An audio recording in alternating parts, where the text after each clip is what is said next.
K100 with Konnan and Disco is brought to you by BetOnline. BetOnline is your number one source for the NBA and the NHL playoffs this season. Every stat, every matchup, and even live odds while the games are being played. When the game's over, head on over to our online casino and get in on a game of blackjack or poker or unwind with one of our over 150 slots games. Head to the website today to get in on the action. Don't forget to use the promo code BELIEVE, that's BLEAD, for your 50% welcome bonus on your first deposit. BetOnline. The game starts here. Right. All right, this is an interesting one. Speaking of clowns, Eddie Gonzalez from Eagle Pass, Texas. This will come up later, too. Another example, I don't know if it's an example of the K100 rubber, what happened, but we had Violent J on. He wasn't very active on his social media. Now, all of a sudden, he's on social media attacking CM Punk. So you'll see an email about that later. Yeah. Really? Bro, bring it up. He Oh, interesting. Can you... destroyed him. So I called him, and because somebody goes, hey, is this real or did he get hacked? And so I asked him, I go, what's up with this? He goes, man, for a long time I've been wanting to answer him because I guess he shared a bank account with his mom, Violent J did, right? And CM Punk had brought that up to Colt Cabana, like being a little doing that. So he just went ham on him. Right. And he goes, guy. He even challenged him, I think, to a fight. Really? Let me go ahead. So here, let me read this. Insane. Okay. CM Punk for life. You wouldn't shake our hands at TNA, little. You clown on the only real friend you ever had in Colt Cabana. I shared my bank account with my mom before she passed. You little insensitive. You little heartless alien. You little weak. Couldn't beat a jobber in UFC. You nearly pathetic little joke. Come beat me up. You suffer inside anyone. And mama knows that. Get your head. You suffer inside everyone, and they mama knows that. Get your head right, you little suffering ass. VJ of Insane Clown Posse, just as legendary as you little. Face it. Wow. Yeah. Oh, a little heartless alien. That's mighty. That's Well, they'll be having words if they see each other, I I imagine. don't know why you had to take a shot at Mickey Gall like that, though. Mickey Gall's no jobber. Yes, he is. Well, the other guy was... Oh, Mike Jackson. Let me tell you this. Mickey Gall had a fight. Yeah. Oh, it was great. Yeah. Bro, what a great... That kid is tough as nails. Yeah.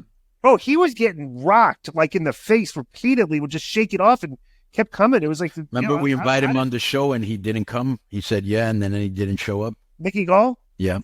God, we've had so many shows, I can't even remember this. Okay, this is from Manny Mudhar, and the subject is ICP beef with CM Punk. Greetings, K100 crew, longtime listener, former Patreon, and multiple-time writer here. I enjoyed the segments with Violent J from ICP on the podcast recently, as he's always been a good storyteller. Earlier today, Violent J posted a sensational rant going off on CM Punk, making claims that Punk is and wouldn't shake Jay and Shaggy's hand in TNA. Attached is his rant. Do you have any idea what may have caused heat between Punk and ICP? This is the first I've heard of any issue between the two, and I cannot find anything. I know Disco worked with ICP and TNA. Did he witness anything? And thank you as always, Manny Mudhar. Union City, California, PSKG.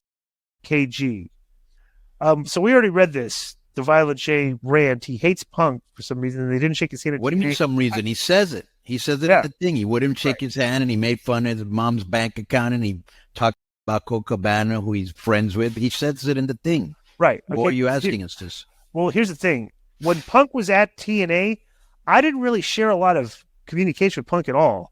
Right. Like, he was kind of like Raven's guy. He was still kind of like he was an ROH guy. Right. Okay. And Raven, because he hadn't been in WWE or WCW before. Right. And he was like, from the indies, and Raven had him in his group and Raven talks him up a lot. Right. But I never had any heat or beef or I just no relationship with the guy. But I thought it was funny that he was kind of like running his mouth, him and Teddy. Right. And him and Teddy, they had their fight, right. Which I thought was like, I didn't know any of their history from Ring of Honor. Like, I didn't know any of this because I wasn't a Ring of Honor fan, Right. But you got any comment on this?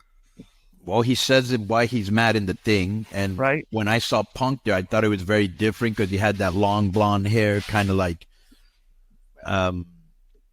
he had a different look. Had the Pepsi logo. He had the long shorts that said Punk, and I always thought like him and Samoa Joe, like why don't you guys dress up like we used to do, But they were, they were that generation that didn't want to really do the pomp and circumstance. They wanted to just kind of look grunge, indie. I don't know what you want to call it, you know. And I thought he was a little bit outspoken for somebody that just got there. Other than that, I really didn't